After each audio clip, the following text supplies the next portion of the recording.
नमस्कार मित्रों, जीआईएस विद्यालय की ऑनलाइन क्लासेज में आपका फिर से एक बार स्वागत है। बंधुओं, आप पढ़ रहे थे वाच्य परिवर्तन। आज हम वाच्य परिवर्तन बनाएंगे, आपके लिए सिखाएंगे। इससे पहले आपने वाच्य की परिभाषा परस्मैपदी धातु से आत्मनेपदी धातु में परिवर्तन कैसे करें, उन नियमों का अध्ययन किया। उन नियमों को आपने पढ़ा था। ये जो वाच्य परिवर्तन का जो टॉपिक है, ये बड़ा ही मुख्य टॉपिक है और इस टॉपिक के बारे में अधिकांशतः छात्र मित्र भाई बंधु ये सभी इस टॉपिक से सभी लोग अधिकांशतः भ्रमजाल में पड़ जाते हैं। लेकिन आप बिना किसी शंका के ये जो टेंशन आपके दिमाग में जो भरी पड़ी है, इसे आप निकाल दें और पल भर में आप वाच्य परिवर्तन बनाना सीखें। क्योंकि ये वाच्य परिवर्तन का जो टॉपिक है, ये आपकी प्रत्येक स्टडीज क्लासेज में और कंपटीशन क्लासों में भी आता है। तो देखिए, जैसे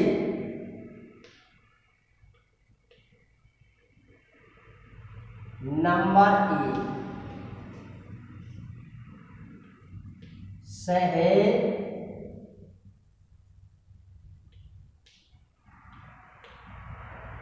पत्रम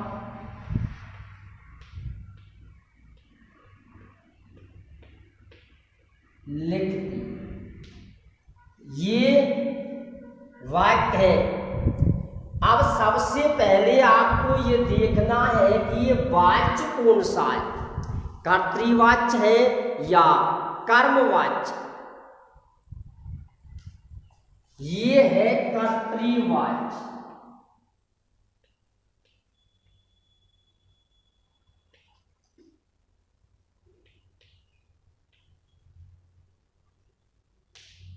इसको आपको कर्मवाच्य में बदलना है। किस वाच्य में बदलना है? कर्मवाच्य में। और कर्मवाच्य में जब हम बदलते हैं तो उसका पहला नियम है कि उसके कर्ता में तृतीया लगाते हैं। कर्मवाच्य का जो कर्ता होता है उसमें तृतीया विभक्ति लगाई जाती। तो देखिए, सह इसकी तृतीया बनेगी ते।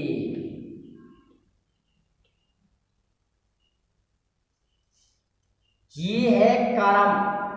कर्म में प्रथमा विभक्ति लगाते हैं। ये जो कर्म है ये नपुंसक लिंग है। कौन सी लिंग है ये नपुंसक लिंग है। इसलिए इसकी प्रथमा और द्वितीया दोनों समान होती।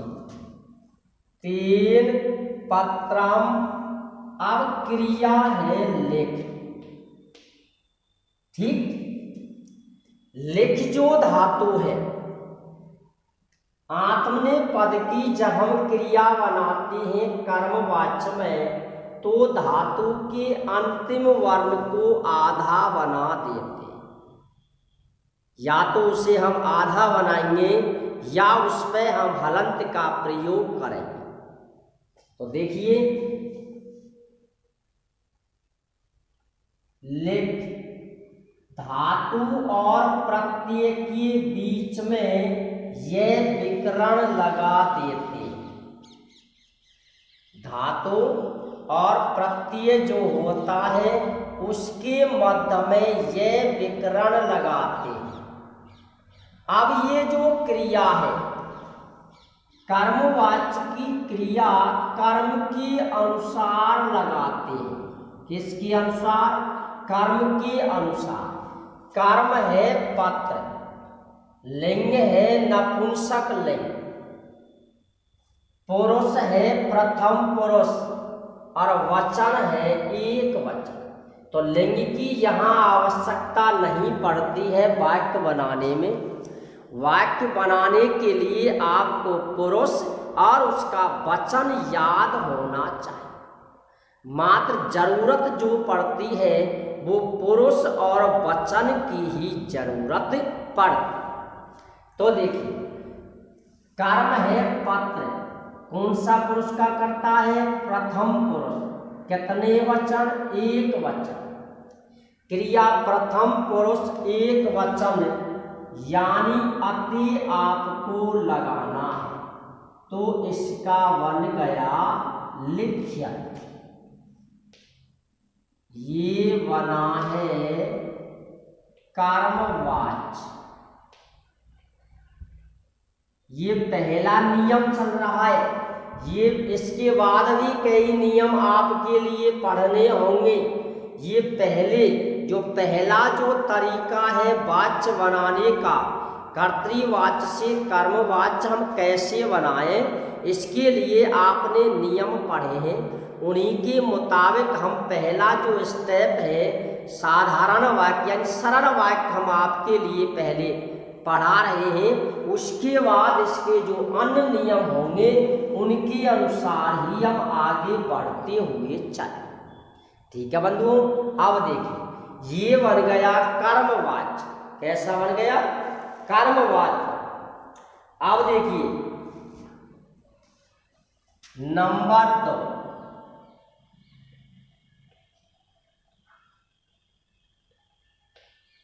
पिता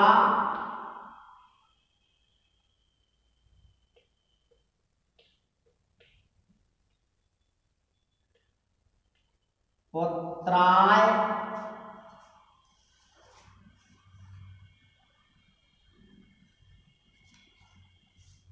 पिता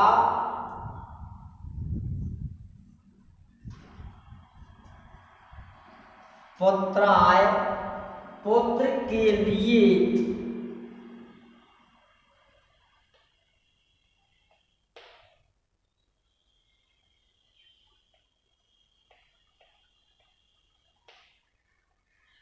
फलम ददाति। पिता पुत्र के लिए फल देता है। अब देखिए बंधुओं, ये एक सरल वाक्य था, साधारण वाक्य भी आप कह सकते हो। ये वाक्य मैंने थोड़ा कठिन कर दिया है। इसमें अन्य कारक के शब्द भी यानी नियम के अनुसार वाक्य में शब्द दे दिए। तो देखिए वाच्य परिवर्तन में जो परिवर्तन करना है वो कर्ता और मुख्य कर्म में करना है, और मुख्य कर्म मिलता है क्रिया से पहले। ठीक है बंधु, गौण कर्म जो होता है उसमें हम किसी भी प्रकार का कोई परिवर्तन नहीं करते। ये विशेष कर ध्यान रखना है। जो गौण कर्म होता है उसमें कोई भी परिवर्तन नहीं किया जाता। तो इसमें मुख्य कर्म है फल, गौण कर्म है पुत्राय, इसमें कोई भी परिवर्तन नहीं करें। ठीक है बंधु, कैसा वाच्य है? कर्तृवाच्य।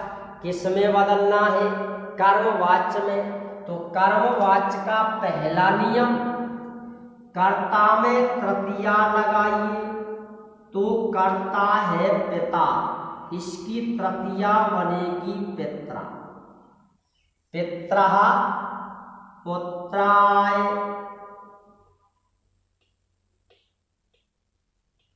पित्रा पुत्राय फलम नपुंसक लिंग, प्रथम और द्वितीया समान।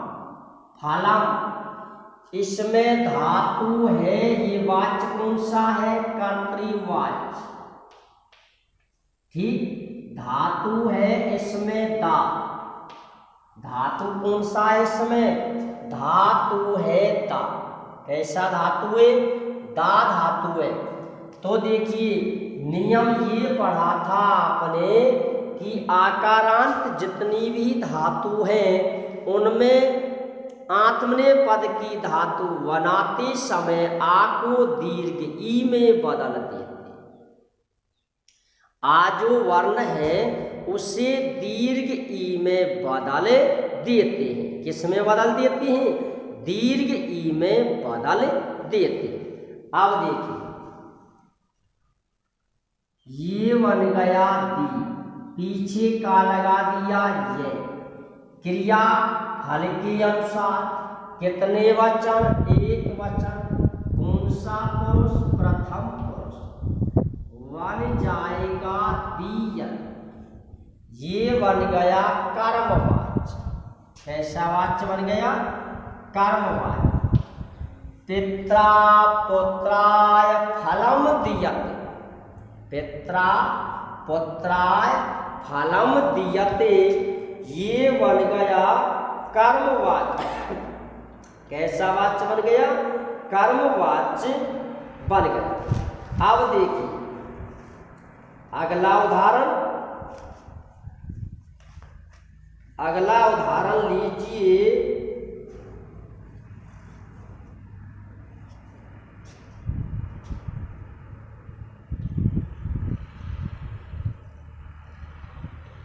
सहे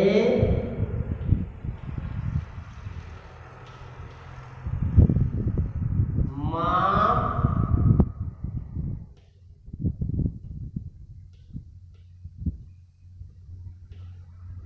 पश्यति। वह मुझको देखता है। वह मुझको देखता है। कैसा वाच्य है? कर्तृवाच्य। क्यों? क्योंकि क्रिया के रूप परस्मयी पद में बने हुए हैं, कर्ता में प्रथमा लगी हुई है, इसीलिए ये कर्तृवाच्य। कर्तृवाच्य को अब आप बदलेंगे कर्मवाच्य। कर्तृवाच्य को आप बदलेंगे कर्मवाच्य। तो देखिए नियम वही है, तृतीया लगानी है। किसमें? कर्ता। ठीक, कर्ता है सह, कर्म है माम। कर्म क्या चीज है? माम। तो देखिए सह की तृतीया बनेगी ते। क्या बनेगी? ते। इसमें लगानी है प्रथमा। अब देखिए यदि ये अस्मद धातु है, वैसे यदि ध्यान नहीं रहता है तो कर्म के स्थान पर यदि माम दिया हो तो अहम में बदल दीजिए, त्वाम दिया हो तो उसे त्वम में बदल दीजिए। यदि त्वम दिया हो तो उसे त्वाम में बदल दीजिए, अहम दिया हो तो उसे माम में बदल दीजिए। ये बन जाएगा आपका वाच्य परिवर्तन, प्रथमा से द्वितीया और द्वितीया से प्रथम।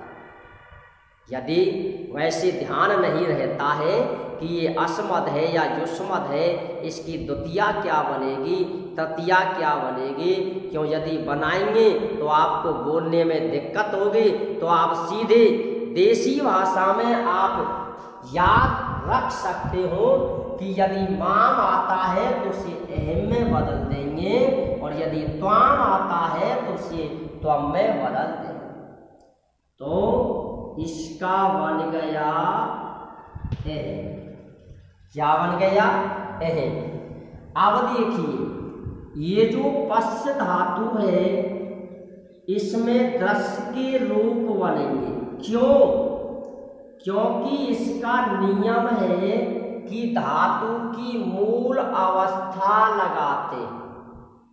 ये इसका सर्वश्रेष्ठ और मुख्य नियम है, पहला ही नियम है कि धातु की मूल अवस्था लगाते। ये आपको ध्यान रखना। वाच्य परिवर्तन में यानी कर्मवाच्य, कर्मवाच्य में धातु की मूल अवस्था किसी भी प्रत्यय को लगाते हैं तो धातु की मूल अवस्था, और लिट लकार में यदि क्रिया के रूप बनाए जाते हैं, चाहे वो क्रिया के रूप परस्मयी पद में बनाने पड़े, चाहे आत्मने पद में उसके रूप बनाने पड़े तो आप उसमें धातु की मूल अवस्था ही लगाएं। इनको छोड़कर जो धातु की जो दूसरी अवस्था होती है, यानी उसका जो दूसरा नाम है, उपनाम जिसे कहते हैं, उसके रूप आप बनाएं। लंग लकार, लोट लकार, विदलिंग लकार। लंग लकार, लोट लकार, विदलिंग लकार और लट लकार, यानी भविष्य काल को छोड़कर। तो देखिए, से आधा बना दिया, उसके बाद में ये लगा दिया। अब कर्म है अहम, कितने पुरुष? उत्तम पुरुष। कितने वचन? एक वचन। अहिम आवाम वयम उत्तम त्वम युवाम यूयम मध्यम। अहिम आवाम उत्तम पुरुष के होते हैं, त्वम युवाम यूयम ये मध्यम पुरुष के होते हैं। इनको छोड़कर कोई भी कर्ता दिया हुआ हो तो वह प्रथम पुरुष का होता है। अहिम आवाम वयम उत्तम त्वम युवाम यूयम मध्यम, वाकी सब होते प्रथम। इनको छोड़कर तो देखिए, अते एते अन्ते, अते एते अन्ते, असे एथे अदवे, ए आवये आमये, ए आवये आमहे। ये है उत्तम पुरुष आत्मनेपद के प्रति। और कौन सा पुरुष? उत्तम पुरुष। तो देखिए, ये इसका बन गया दृश्य। क्या बना? दृश्य। अब देखिए उदाहरण नंबर 4। मैंने कम ही उदाहरणों में प्रत्येक तरीके के प्रश्न आपके लिए दे रहा हूं। नंबर 1 साधारण, नंबर 2 कारक के अन्य नियम, नंबर 3 कारक, नंबर 3 अस्मद और युष्मद का प्रयोग। अस्मद और युष्मद का प्रयोग। अब देखिए,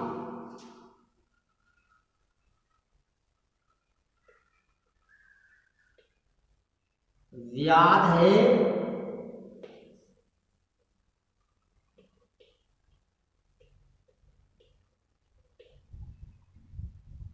मृगान हंती। अब देखिए, यहां क्रम एक वचन, एक वचन, एक वचन और एक वचन, लेकिन यहां क्रम मैंने दे दिया बहुवचन। तो इसलिए दिया है कि इसका मतलब ये है, चाहे वो कर्ता हो चाहे कर्म, कर्ता हो चाहे कर्म हो, आपको ये ध्यान रखना है। क्या रखना है? ध्यान। आपको ये ध्यान रखना है कि हमेशा जब एक दूसरे में अदला बदली होती है, परिवर्तन जब किया जाता है, तो ये ध्यान रखें कि परिवर्तन समान किया जाता है। परिवर्तन समान होता है, एक वचन को एक वचन में ही बदलते हैं, द्विवचन को द्विवचन में ही बदलते हैं और बहुवचन को बहुवचन में ही बदलते हैं। तो एक वचन इसकी तृतीया बनेगी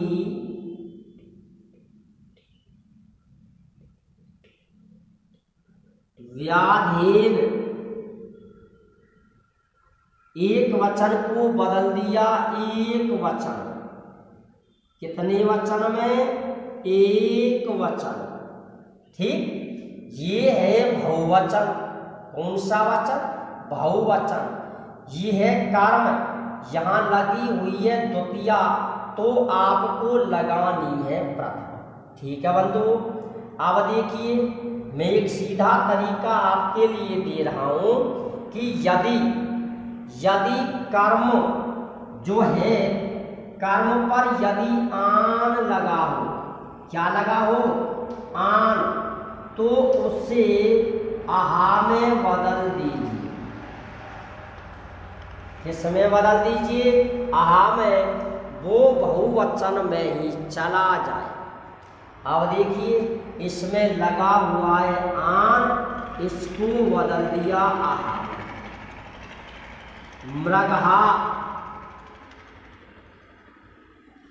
मृगहे, मृगौ, मृगहा, मृगम, मृगौ, मृगहा, मृगेन, मृगाभ्याम, मृगेभ्य, मृगै, मृगेभ्य, मृगाभ्याम, मृगाहि। यानी ये मैंने रूप बोले हैं लेकिन इसके नहीं है कुछ और कुछ इसके हैं। तो कहने का भाव ये है कि ये पुल्लिंग है और पुल्लिंग के रूप राम की तरह बनाए जाते। किसकी तरह बनाए जाते हैं? राम की तरह इनके रूप बनाए जाते। तो देखिए व्याधीन, मृगा धातु है हण, तो ने को बना दिया आधा, पीछे लगा दिया ये। क्रिया कर्म के अनुसार, क्रिया किसके अनुसार लगानी है? कर्म के अनुसार। कर्म है मृगा, कर्म क्या है? कर्म है मृगा। कितने वचन? बहुवचन। कितने वचन? बहुवचन। कौन सा पुरुष? प्रथम पुरुष। तो अति, एति, अंति, तो इसका बनेगा हन्यन्ति। ये इसका कर्मवाच्य बन गया। कौन सा वाच्य बन गया? कर्मवाच्य। और देखिए नंबर 5,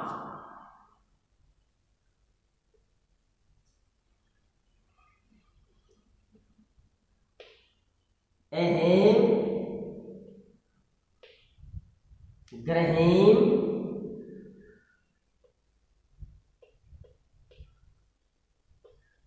गच्छामि।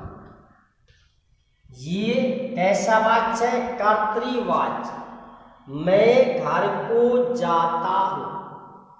अहम की तृतीया मया। ग्रहेम नपुंसक लिंग। गच्छ की जगह पे किसके रूप बनेंगे? गम के। क्या बन जाएगा? गम्यते। अब ये गम्यते यहां क्यों आया? क्योंकि क्रिया लगाई जाती है कर्म के अनुसार। किसके अनुसार? कर्म के अनुसार। और कर्म है इसमें ग्रह। कितने वचन? एक वचन। कौन सा पुरुष? प्रथम पुरुष। कौन सा पुरुष है? प्रथम पुरुष। इसलिए यहाँ जो क्रिया है, क्रिया होगी प्रथम पुरुष एक वचन। कितने? प्रथम पुरुष एक वचन। और प्रथम पुरुष एक वचन, इसकी क्रिया बनेगी गम्यते। क्या बनेगी? गम्यते। तो इसका वाक्य बनेगा मया गृहेम गम्यते। मैं, इसका तो ये है अहेम गृहेम गच्छामि। मैं घर को जाता हूं। मैं घर को जाता हूं। और इसका अर्थ होगा मेरे द्वारा। मेरे द्वारा घर जाया जाता है। मेरे द्वारा घर जाया जाता है। ये इसमें अर्थ बदल जाता है। क्योंकि कर्मवाच्य जब बनता है तो उसमें के द्वारा या से द्वारा, के द्वारा या से द्वारा कर्ता के बाद में उसका अर्थ जुड़ जाता है, लग जाता है। क्यों? क्योंकि इसमें विभक्ति होती है तृतीया। क्योंकि इसमें जो विभक्ति होती है उस विभक्ति का नाम है तृतीया। कौन सी विभक्ति है वो विभक्ति है तृतीया। ठीक है बंधु, इस प्रकार से ये वाच्य परिवर्तन का जो तीसरा जो भाग है यानी पहले भाग में वाच्य की परिभाषा, दूसरे भाग में वाच्य के नियम यानी आत्मने पद में धातु परिवर्तित करने के नियम। तीसरा जो भाग आज हमने आपके लिए पढ़ाया है उसमें हमने कर्तृवाच्य से कर्मवाच्य में बदला है। तो आप इन्हीं नियमों के द्वारा देखिए, आपने यदि नियम पढ़े हो तो इन नियमों के द्वारा आपने नियम परिवर्तन कर दिया है यानी वाक्य बना दिया है। अब आप इनका अध्ययन करेंगे, कुछ वाक्य भी अपने मन से बनाएंगे। इनके बाद आप यही ना समझें कि यही उदाहरण है, आगे भी उदाहरण दिए जाएंगे। ठीक है बंधुओं, तब तक के लिए आप इस टॉपिक का अध्ययन करते हुए चलें। जय हिंद, जय भारत, गुड बाय, नमस्ते।